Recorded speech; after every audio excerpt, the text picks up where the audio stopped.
예, 그 유통관리사 3급 금방 따기 과정 시작하도록 하겠습니다. 두 번째 시간이고 조금 업로드 시간이 좀 많이 며칠간 지연이 됐습니다. 그래서 오늘은 그 저번에 1교시 했던 거 다음으로부터 하도록 하겠습니다. 자, 이제 첫 번째로 봐야 될 거는 그 마이클 포터의 가치사슬 이론이라고 있습니다. 마이클 포터의 가치사슬 이론. 그래서 본원적 활동, 그 다음에 지원 활동, 이거 저번 시간에 했던 건데 다시 한번 짚고 넘어가도록 하겠습니다. 본원적 활동이라는 것은 우리가 그 생산 활동에 있어 가지고 그 해당되는 과정으로서 자원 유입이라든지 생산 운영이라든지 물류라든지 마케팅이라든지 판매라든지 서비스라든지 AS라든지 이런 것들이 본원적 활동이고, 지원 활동은 뒤에서 도와주는 거, 그러니까 인사, 노무, 총무, 재무, 회계 관리, 인적 자원 관리, 기술 개발, 자원 확보, 이런 것들을 갖다가 마이클 포터의 가치사슬 이론이라 그럽니다. 시험에서는 본원적 활동이 어떤 거냐, 지원 활동이 어떤 거냐, 이렇게 나옵니다.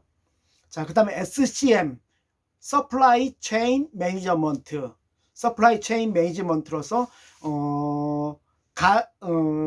공급 사슬 관리, 공급 사슬 경영, 뭐 이런 겁니다. 서플라이 체인, 그러니까 컴퓨터 정보 기술을 활용하여 원자재 및 반자재 공급업체, 제조업체, 유통업체 및 물류업체가 상호 협력하여 상품의 흐름을 통합적으로 관리하는 시스템을 서플라이 체인 매니지먼트라고 합니다. 다음은 브로커, 거간. 브로커라는 말 많이 들어보시죠? 뭐 우리나라에서는 약간 부정적인 의미로 많이 쓰이는데, 그렇게 쓰이는데 외국에서는 브로커라는 말이 그렇게 나쁜 말이 아니에요. 중개를 엮어준다는 역할이에요. 그래서 공인중개사 같은 경우도 뭐 랜드 브로커 이런 식으로 해가지고 브로커라는 말을 갖다가 많이 씁니다. 우리나라 원래 이제 그 말로는 거간이라는 말이 있죠. 그래서 특정 다수의 구매자, 판매자를 위하여 상품의 매매를 중개하는 도매상을 거간이라 합니다. 다음은 벤더. 벤더라 그래서 다품종 소량 전문 도매업체입니다. 다품종 소량 전문업체. 이렇게 말하면 좀 이해가 잘 안 가시는데, 예를 들어 가지고 롯데마트라든지 이마트에 물건을 납품하려고 만약에 하는데 내가 가진 아이템이 10개밖에 없어요. 그러면은 그 10개를 갖다가 롯데마트 바이어가 받아주질 않아요. 그러면 이럴 경우에 내 10가지 아이템을 갖다가 벤더를 통해 가지고, 벤더 업체한테 납품을 통해 가지고 그 벤더가 대신 그 내가 가지고 있는 상품 10개를 갖다가 납품하게 됩니다. 그래서 이 사람들은 다품종, 여러 가지 품종의 소량 전문 도매업체입니다. 뭐 예를 들어서 왕구 같은 경우 뭐 손오공이라든지 뭐 이런 데 빼놓고는 조그만한 업체들이 되게 많거든요. 그럼 이런 업체들을 전부 모아가지고 한 업체가, 벤더 업체가 뭐 납품을 하는 겁니다. 문구도 마찬가지고. 자, 그 다음에 위탁 도메인, 위탁 매매인. 생산자를 대신하여 고객을 창출하고 고객을 대신하여 상품을 중개하는 거, 위탁 매매인. 그러니까 예를 들어 가지고 농민들이 직접 이렇게 서울 시내 뭐 경기도에 와서 물건을 팔 수가 없으니까 위탁 매매인들이 생산자를 대신해 가지고 거기서 물건을 가져가 가지고 이쪽에서 물건을 파는 거죠. 그 다음에 유통센터. 유통센터라는 말이 있는데, 이 말은 뭐냐면은 대도시 주변에 화물 트럭 터미널, 배송 창고 등의 시설을 집중적으로 설치하여 유통활동에 있어서의 거점으로 활용하는 시설 및 장소를 갖다가 유통센터라고 합니다. 그러니까 이거는 시설 중심으로 보시면 됩니다.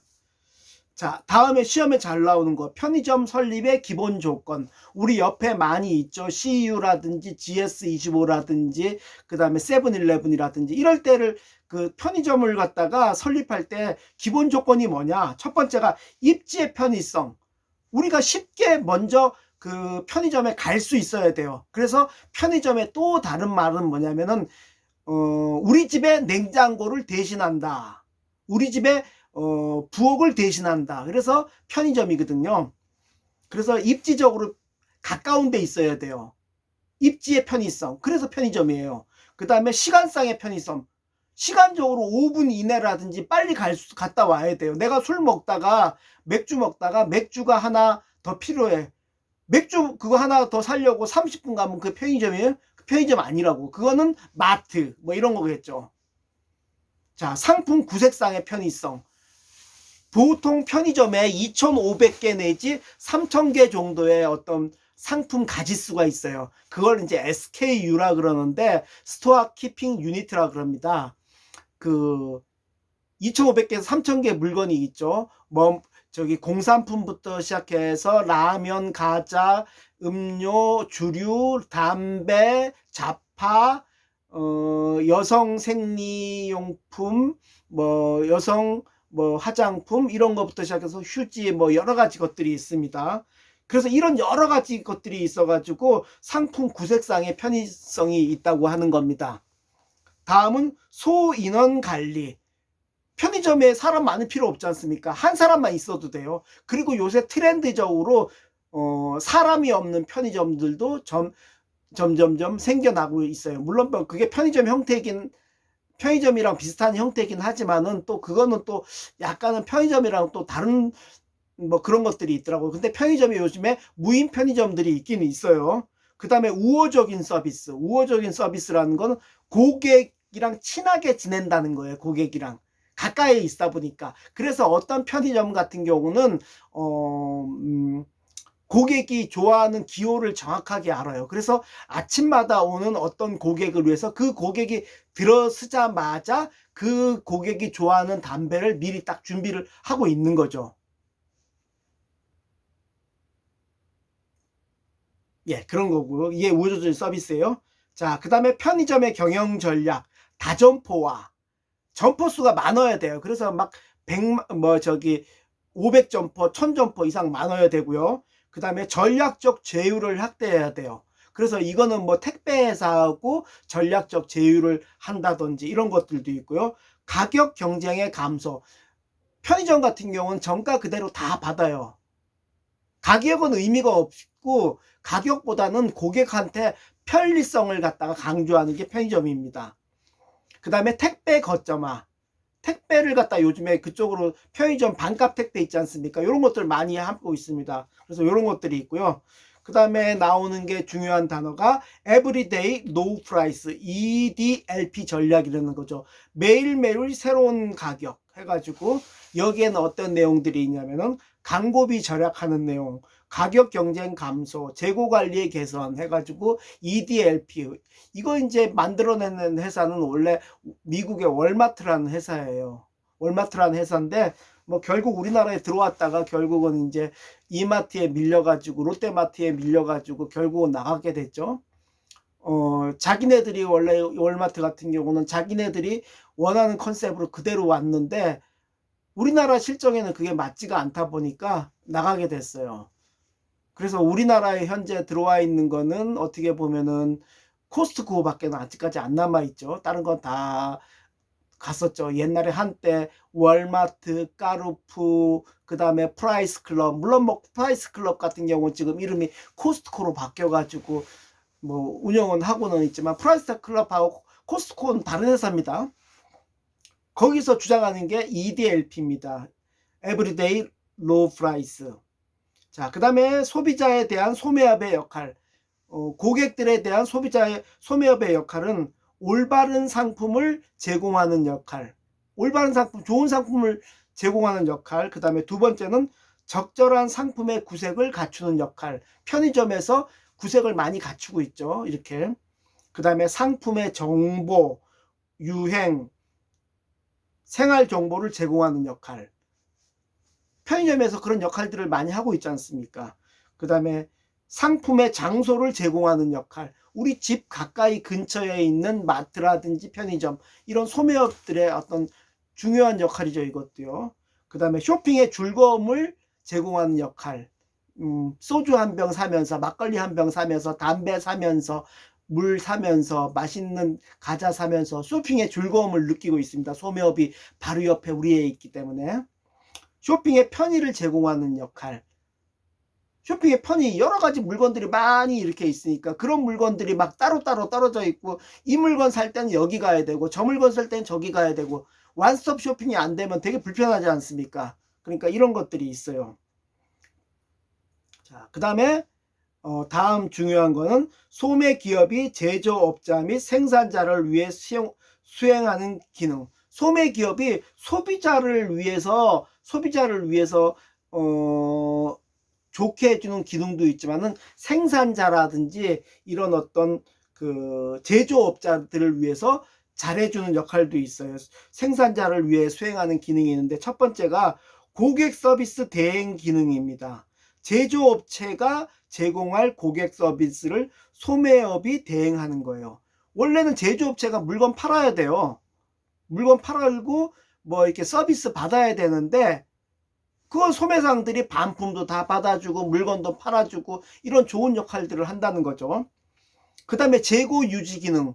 원래는 자기네들이 물건을 팔려고 그러면은 자기 창고 안에다가 재고를 갖다가 전부 다 적재하고 보관하고 있어야 되는데, 소매업들이 있으니까 얘네들이 물건을 사가지고 가니까, 편의점이라든지 마트에서 물건을 사가지고 가니까 얘네들이 물건을 갖다가 재고를 갖다가 보관을 하는 거죠. 그러니까 물건 나간 것만큼 재고가 필요 없지 않습니까? 그러니까 창고가 그렇게 크지 않아도 된다는 겁니다.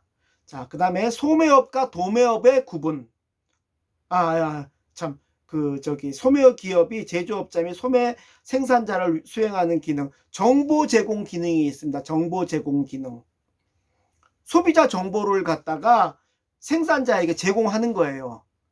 말하자면은, 이 담배가 잘 팔려, 이 소주가 잘 팔려, 이 과자가 잘 팔려, 이 라면이 잘 팔려, 이런 정보들을 갖다가 포스라는 것들을 갖다가 하기 때문에 포스에 데이터가 쌓입니다. 이 데이터를 쌓이면은 이 사람들이 이거를 갖다가 근거로 해가지고 재주문을 넣습니다. 그러면은 재주문을 넣으면은 그 제조업체라든지 이런 공장 같은 데서 이 물건이 많이 팔리니까 또 발주가 나오는구나 하고서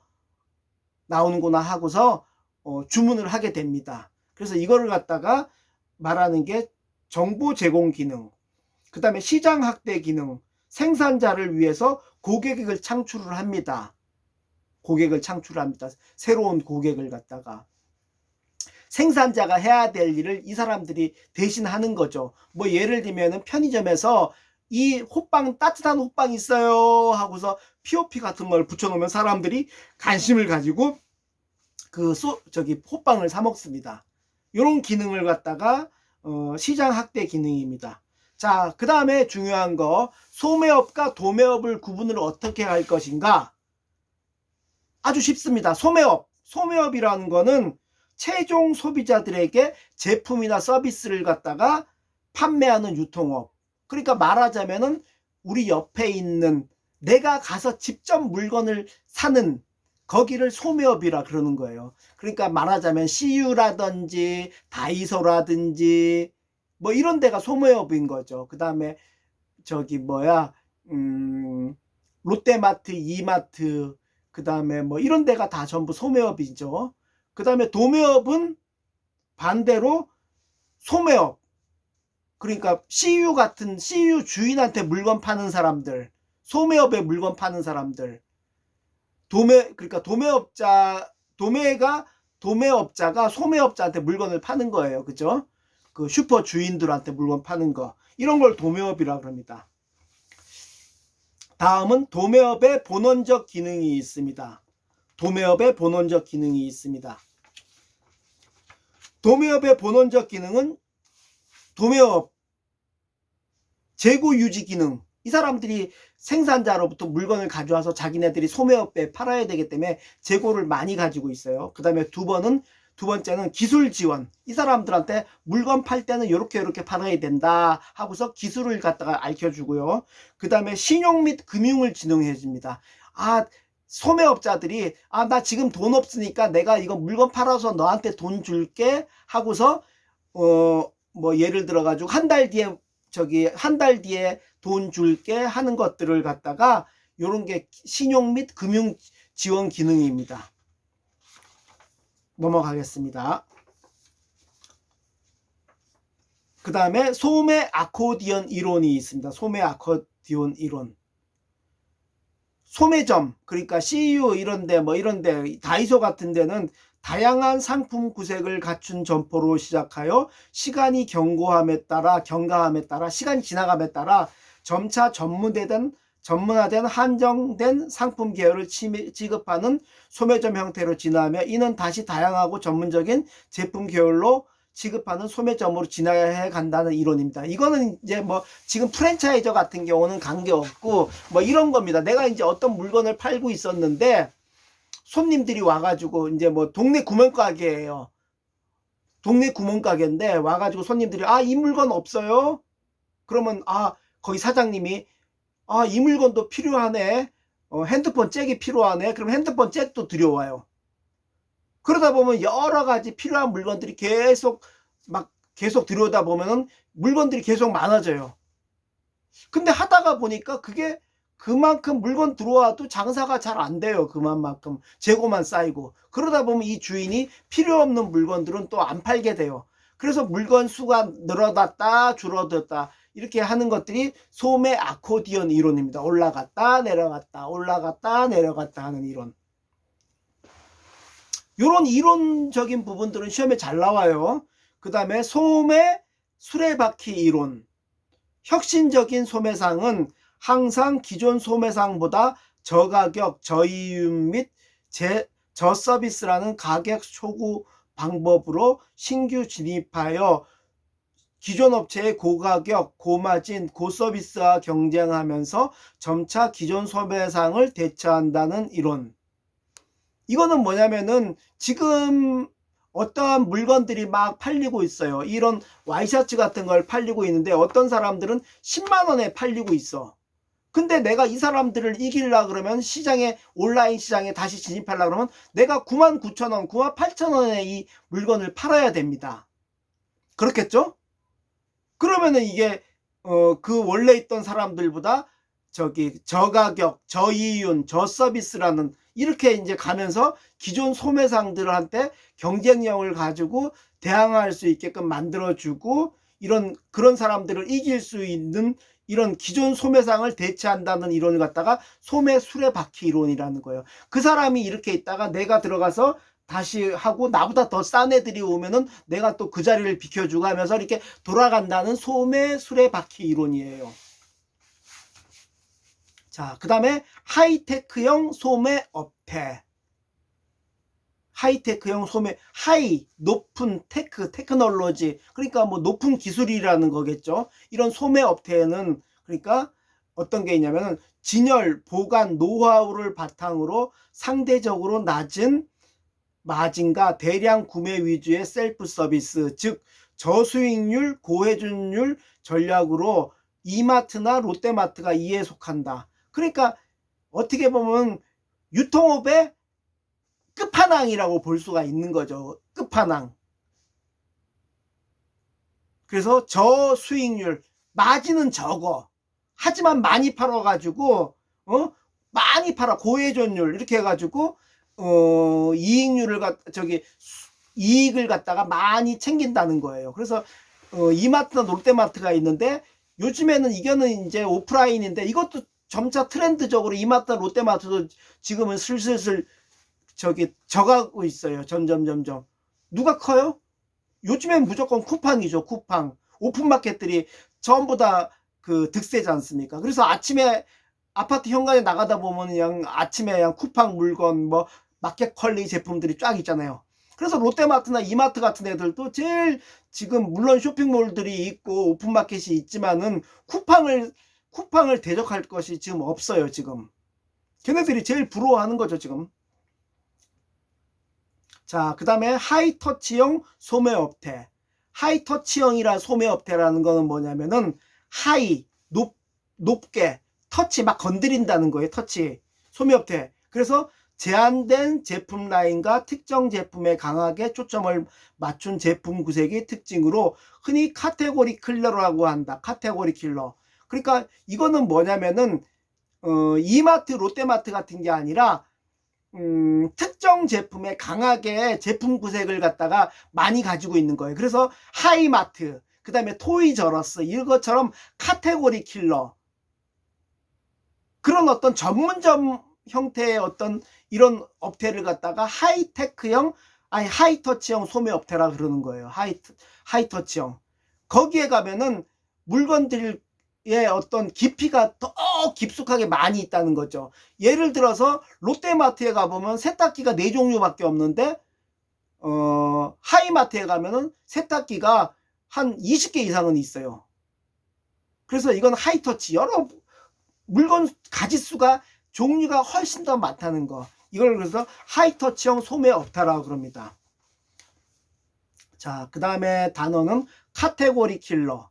카테고리 킬러 같은 경우는 할인형 전문점으로 특정 상품 계열에서 전문점과 같은 상품 구색을 갖추고 저렴하게 판매되는 업체. 그래서 우리나라의 대표적인 게 카테고리 킬러. 그 다음에 지금 잘 생각은 안 나는데 공구 같은 경우 막 이런 건자재만 파는 그 업체가 있었어요. 지금은 없어진 것 같은데 그런 거 카테고리 킬러, 한 종류의 한 업체 그 부분의 상품만 파는 거예요. 건축용품만 판다든지. 얘가 지금 토이저러스밖에 예를 못 들겠는데 뭐 그런 정도예요. 자, 그 다음에 가맹점형 연세점 해가지고 가맹점 뭔지 아시죠? 프랜차이저 연세점이라고 그래가지고 임의형, 협동형, 프랜차이즈 체인형이 있어요. 그래서 임의형이라는 거는 그냥 단순하게 뭐 이렇게 서비스만 이용을 하고서 계약서 쓰고서 하는 거예요. 뭐 예를 들어서 나들가게 같은 경우가 어떻게 보면은 그 물류센터만 이용하는 어떤 그런 게 있거든요. 그런 것들을 갖다 임의형이라고 그러고, 협동형이라는 건 협동조합형 뭐 해가지고 뭐 협동형이 있고, 그 다음에 프랜차이즈 체인형 같은 경우는 BH 치킨, BBQ 치킨처럼 완전히 가맹점 본사와 가맹점이 계약을 맺어가지고 하는 거죠. 다음 볼런터리 체인. 같은 업종에서 경쟁관계에 있는 소매업자들끼리 모여 조직을 형성함으로써 공동구매로부터 공동마케팅 등으로 영역 확장이 가능한 체인 조직. 그래서 이거는 어떤 게 있냐면은 그 슈퍼연합회 같은 거 있지 않습니까? 슈퍼연합회. 이런 것들이 볼런터리 체인입니다. 슈퍼연합회. 그래가지고 가끔 이렇게 동네 슈퍼 같은 데 가보면은 이렇게 뭐 그게 있을 거예요. 이렇게 무슨 그 슈퍼 체인이라고, 연합회라고, 그런 것들을 얘기하는 거예요. 그 다음에 프랜차이저 사업본부 입장에서의 장점. 프랜차이저 사업본부에서 입장에서의 장점. 그러니까 내가 가맹점 본사예요. 가맹점 본사의 장점이 뭐냐 이거예요. 내가 가맹점을 하나 만들었어요. 치킨 가맹점, 희동이네 치킨, 희동이와 둘리 치킨, 이걸 하나 만들었어요. 만들었을 때 내가 장점이 뭐냐 이거죠. 가맹점 본사의 장점은 이거죠. 과도한 자본을 투자하지 않고 보다 빠르게 시장을 확대할 수가 있다. 왜냐 그러면은 가맹점들이 나한테 내게 좋으면은 가맹점 계약을 하고서 내 거를 갖다가 내 이름 희동이네 치킨을 계속 내지 않습니까? 그러면 내가 내 이름만 빌려주고 내 매뉴얼만 빌려주고 내 노하우만 빌려주고 내가 내 원재료를 갖다가 내 거를 사고 하기 때문에 굳이 내 가게를 갖다가 내는데 들어가는 임차 비용이라든지 뭐 이런 것들이 들어가지가 않고 종업원 뽑을 필요가 없고 가맹점 본사 사장님이 알아서 하기 때문에 빠르게 100호점 되는 거 시간 문제예요. 이 가맹점 괜찮다 싶으면은. 그래서 옛날에 카스테라 가맹점 그 다음에 뭐 주스 가맹점들이 막 갑자기 막 하루아침에 500개씩 막 생기지 않습니까? 결국은 이제 다 뭐 뉴스 한 번씩 맞으면 망하기 마련인데 뭐 그런 것들이 있어요. 그 다음에 두 번째 장점은 뭐냐면은 지역시장에서 밀착 경영이 가능하다. 이 말은 뭐냐면은 밀착 경영. 그래서 내가 이 사람들한테 지도를 해줄 수가 있는 거야. 이렇게 하시면 안 됩니다. 저기 유니폼은 꼭 입으셔야 됩니다. 그 다음에 닭을 튀길 때는 100마리 60마리 하시고 나서는 새 기름으로 바꿔 주셔야 됩니다. 라든지 이런 식으로 그 사람들한테 할 수가 있어요. 왜 기름이 이렇게 많이 상했습니까? 해가지고. 그 다음에 세 번째, 유연한 유통망 확보가 가능하다 해가지고 내가 내 이 지역에서 예를 들어 가지고 한 10개를 갖다가 이렇게 만들면은 내가 배송비도 줄어들고, 그 다음에 동네별로 내 가게 그 가맹점들이 있기 때문에 이런 유통망들을 갖다가 확보가 가능한 거예요. 그 다음 네 번째, 재무 위험의 공유와 안정된 수익의 보장이 가능하다. 그래서 내 돈이 많이 안 들어가니까 그런 쪽에서 위험이 그 사람들하고 나하고 공유가 되는 거고, 안정된 수익이 거기서 나온 돈을 갖다가 내가 가맹 수수료 프랜차이저를 먹기 때문에 그리고 재료를 팔기 때문에 내가 안정된 수익을 갖다가 올릴 수가 있어요. 자, 그 다음에 나오는 단어는 하이퍼마켓. 슈퍼마켓하고는 다른 단어죠. 하이퍼마켓이라는 건 뭐냐면은, 여기서 제일 중요한 건 하이퍼마켓 한다 그러면은 농수축산물 1차 상품을 대형 매장에서 위주로 해서 팔고 의류, 잡화 등의 상품 구색을 판매하는 소매업체를 갖다 하이퍼마켓이라 그래요. 그러니까 농수축산물 1차 상품이 우선이 되고 거기에다 곁다리로 의류라든지 잡화용품, 뭐 생활용품 이런 것들을 갖다가 이렇게 상품 더 집어넣어 가지고 파는 걸 갖다가, 그래서 옛날에 하이퍼마켓 같은 경우는 까르푸라고 보통 했는데, 까르푸가 할인점도 되지만 하이퍼마켓도 되는 거예요. 그 다음에 양판점이라는 거는 중요한 단어가 다품종 대량 판매를 목적으로 다점포를 추진함으로써 매출 증대를 꾀하는 업체, 양판점. 그래서 양판점 같은 경우는 우리나라에 특별하게는 없고, 일본의 이토요가또 이거 이제 뭐 있지 않습니까? 그런 양판점, 그걸 양판점이라 그러는데, 다품종, 뭐 물건들, 뭐 농수축산물, 의류, 공산품, 잡화, 스포츠용품, 가전 이런 용품들을 갖다가 대량 판매를 목적으로 해서 다점포와 여기저기 막 점포를 세운다는 거죠. 이토요가또가 되게 많아요. 일본에 뭐 많이 있어요. 이걸 양판점이라 그래요. 그 다음에는 무점포 판매업체. 점포 없이 판매하는 거. 대표적으로 홈쇼핑, TV 홈쇼핑 이런 것들을 무점포 판매업체고, 그 다음에 자동 판매기. 그냥 저희 커피 자동 판매기도 이게 점포가 없는 거예요. 그 다음에 자동 판매기 시험 문제 잘 나와요. 자동 판매기. 꼭 자동 판매기는 무점포가 아닌 것 같은데 무점포예요, 이것도. 그 다음에 텔레마케팅. 전화해가지고 이 물건 사세요 하는 거. 자, 그 다음에 나오는 단어는 인스토어 머천다이징.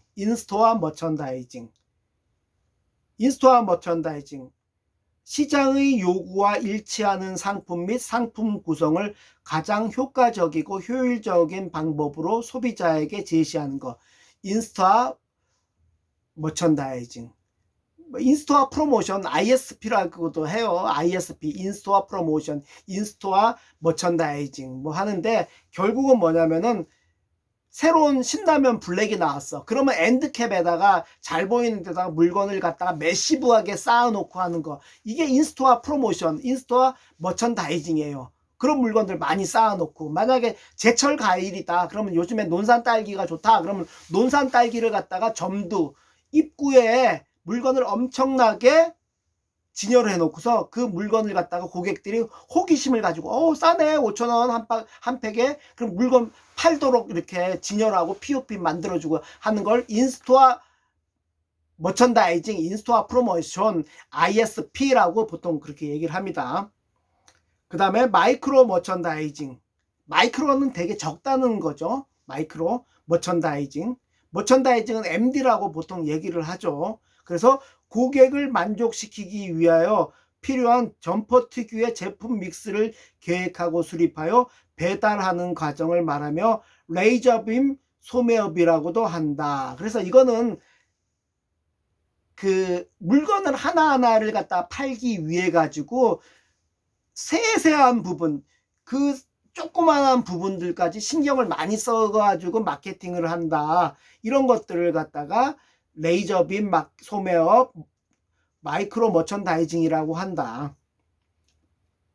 자, 다음은 인터넷 마케팅의 특징이 있습니다. 인터넷 마케팅의 특징. 인터넷 마케팅의 특징 같은 경우는 상호작용성, 고객 맞춤성, 정보 지향성, 시공의 제한성이 없음. 인터넷 마케팅 같은 경우는 상호작용이에요. 내가 그 제품 저기 고객 후기 같은 경우 보고 물건 사지 않습니까? 그러니까 상호 왔다 갔다 하면서 작용하는 거예요. 그 다음에 고객 맞춤성, 고객 니즈에다 맞춰야 돼요. 그 다음에 정보를 갖다가 요즘의 트렌드 같은 경우를 갖다가 이런 트렌드다 이런 것들로 고객한테 제시를 하는 거예요. 그 다음에 시공의 제한성이 없어. 옛날에는 어디 마트 같은 데 가려면 엄청나게 멀리 가야 되잖아요. 근데 지금은 그런 거 없이 그냥 온라인으로 뭐 PC라든지 스마트폰으로 접근이 가능해요. 그래서 뭐 독도에 가든지 뭐 화장실에 가든지 지하철에 가든지. 그래서 인터넷 마케팅의 특징은 4가지다. 다음은 기업의 윤리 문제를 발생시키는 요인 해가지고 자사의 이득과 이기적 관점, 이득을 위한 기업 간의 치열한 경쟁, 문화적 상충. 뭐 어려운데 그냥 쉽게 이해하세요. 기업의 윤리 문제라는 건 뭐예요? 나쁜 물건을 팔면 안 되고 우리 고객들을 속이면 안 된다는 거예요. 첫 번째. 그래가지고 자사의 이득과 이기적 관점, 이거는 뭐냐면은 결국은 내 물건이 어떻게 보면 팜유라든지 이런 것들이 들어가서 콜레스테롤이 많이 있어. 이게 지방이 많이 껴, 그 많이 먹으면은. 근데 이득을 위해서 그걸 팔아야 된다고. 그래서 자사의 이득과 이기적 관점 해가지고 뭐 그런 거죠. 그죠? 그 다음에 이득을 위한 기업 간의 치열한 경쟁, 이익을 위해서 기업 간에 막 삼양라면, 신라면, 그 다음에 농심라면, 오뚜기라면이 막 싸우잖아요. 이런 치열한 경쟁이 있다. 그 다음에 문화적인 상충, 뭐 예를 들어 가지고 뭐 저기 뭐야, 그 팔도 도시락면 같은 경우는 팔도 도시락면하고 오뚜기가 아니라 오리온 초코파이 같은 경우는 나름대로 잘 러시아의 달 시장에 흡수돼 가지고 걔네들 인기 상품이 됐어요. 하지만 걔네들이 한테 우리나라가 어떤 물건을 갖다가 상품을 갖다가